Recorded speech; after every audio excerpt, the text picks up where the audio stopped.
Before there were cities, temples, thrones, armies, or nations, Scripture opens in silence. No sun rises over the horizon. No birds cross the sky. No human voice names the earth. Only darkness. Only the deep. Only the waters, formless and empty. And then, in the opening words of Genesis, God speaks. Let there be light. Genesis 1 may look simple at first, a list of 7 days, familiar to children, repeated in sermons, illustrated in Bibles, remembered in Sunday school rooms across generations. But beneath its simplicity, there is a sacred order many readers pass over. The chapter is not random. It is not merely poetic decoration. It is a carefully shaped vision of creation, where God separates, names, forms, fills, blesses, and finally rests. The world does not begin as meaningless chaos. It begins as a creation waiting for the voice of God. The first words of Scripture place us before history as we know it. Before Abraham leaves Ur, before Moses stands at Sinai, before David rules in Jerusalem, before prophets cry out in Israel's streets. Genesis begins with God. In the beginning, God created the heavens and the earth. Then the text describes the earth as formless and void, with darkness over the face of the deep. It is an image of emptiness, not yet shaped into its appointed purpose. And into that darkness, God brings order. Day 1. God separates light from darkness.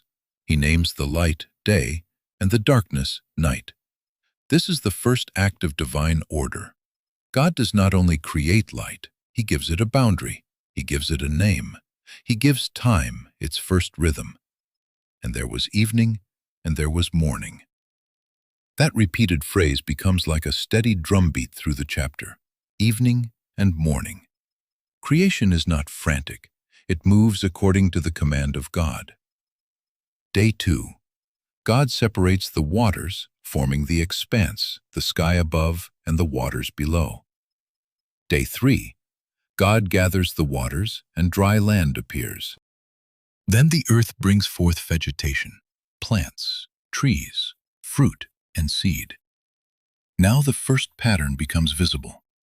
In the first 3 days, God forms the realms, light and darkness, sky and sea, land and vegetation.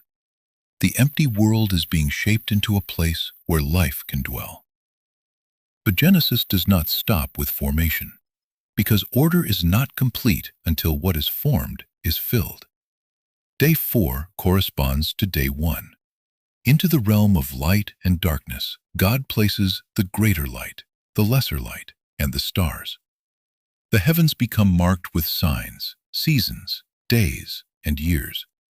Psalm 19 later declares, "The heavens declare the glory of God."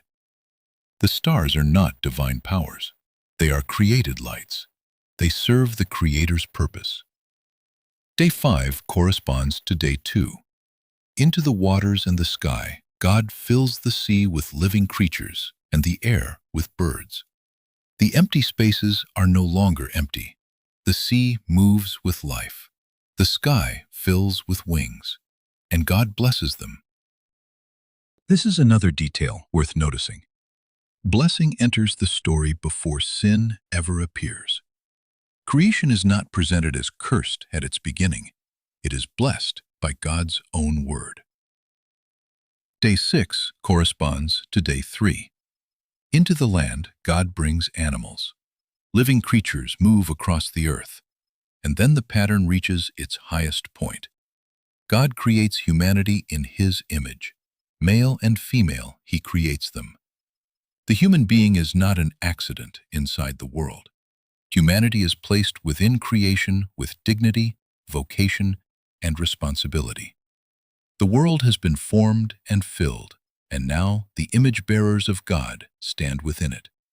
This is not chaos. This is purpose. Then Genesis repeats the divine evaluation. God saw everything that he had made, and behold, it was very good.